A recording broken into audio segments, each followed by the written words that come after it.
What's going on, y'all? This your boy D Fast Stacks. I know it's been a while since I put out a YouTube video, but I wanted to point out a few things to y'all for those who aren't really seeing the big picture when it comes to the markets and investing and what's going to lead up to some of these stocks correction wise within a few years.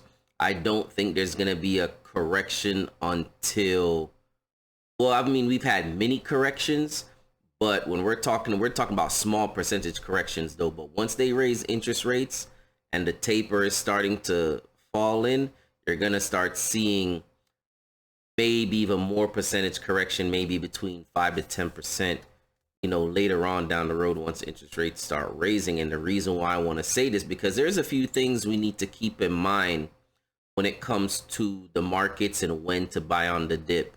And one thing I want to point out that you guys could already see is the student loan crisis.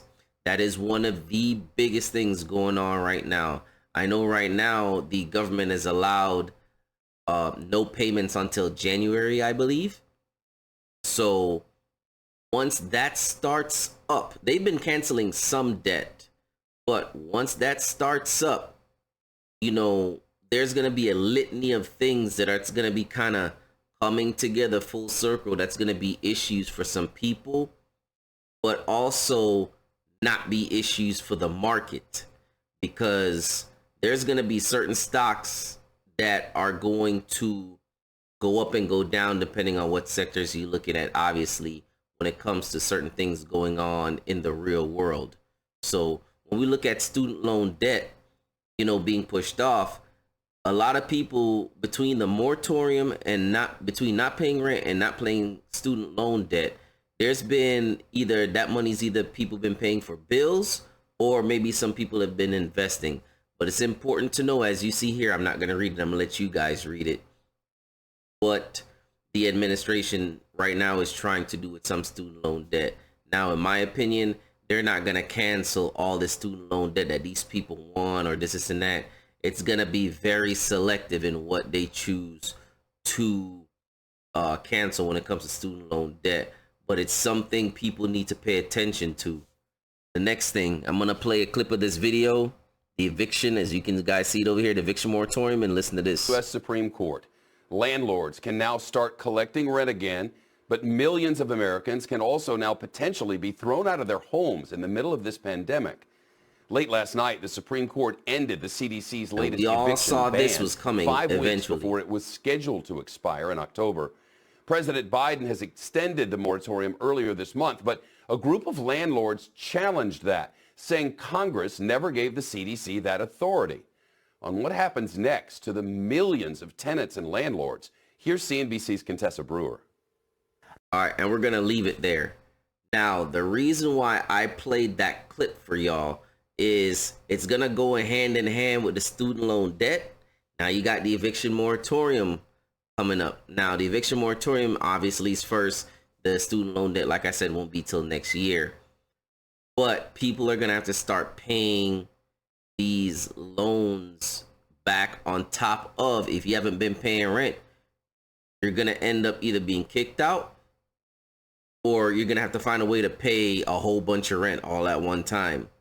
Now, with all that coming together, I'm going to also put another thing in front of y'all in this next video, right? And I'm going to make it full circle. But keep in mind, all right, I told y'all about student loan debt. You have the eviction moratorium, and listen to what the Fed chair says. This is going to be specifically on the labor market. Toward those goals. The outlook for the labor market has brightened considerably in recent months. After faltering last winter, job gains have risen steadily over the course of this year and now average 832,000 over the past 3 months, of which almost 800,000 have been in services.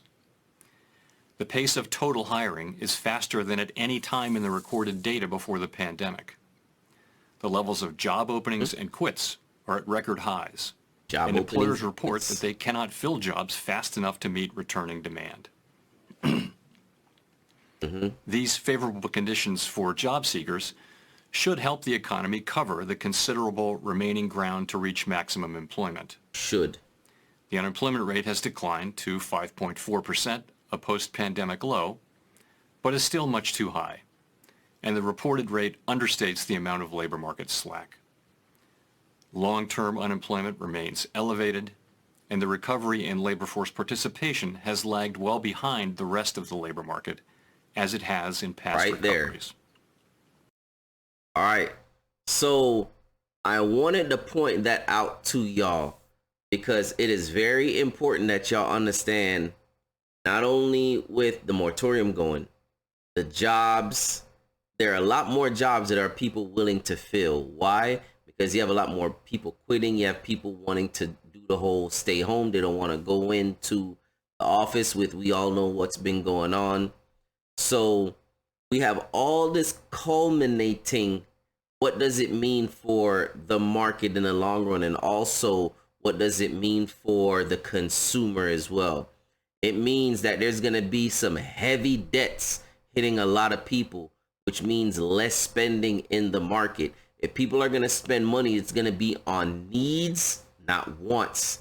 So when you're looking at stocks, you need to be paying attention. When the stock market does do a dip, you try to get in on those dips if you possibly can, because right now the market has been going up somewhat because of the feds have been generous with helping out the markets and trying to keep things going. But a lot of people forgot, Powell wanted to make sure the unemployment rate was low. That's not just unemployment as a whole, but unemployment amongst African Americans, I should just say minorities as a whole. Let's just say it like that. So until unemployment is at a reasonable level, he is not going to start taping until he sees that money machine going, because it is consumer spending that keeps the markets going.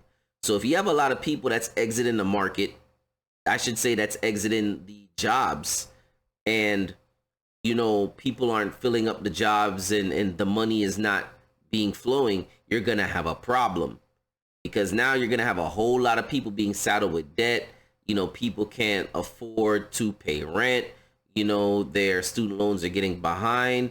It's gonna start being a little worrisome in certain ends.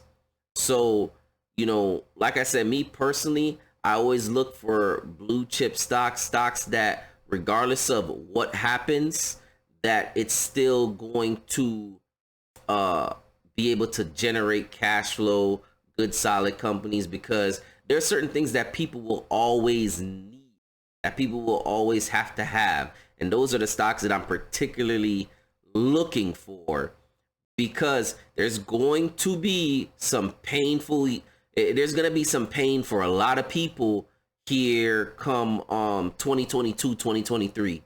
It's going to be some pain, because it's going to take a while for all these moratoriums to go through and evictions, and not just that, once the student loan starts coming back. So, will that force people to get into the job market? I mean, there was a stat that was saying that regardless, with the unemployment benefits being cut off, it still didn't change the numbers much with people going out searching for unemployment. But I think once the debt starts saddling on people, where people have to, be able to earn more, what I'm saying? That might be a catalyst as well to fill those job numbers. And even jobs are starting to pay out more, but that's going to put the cost of living more on the individual as well. Cost of living is going to go up, so you're going to end up paying more for stuff.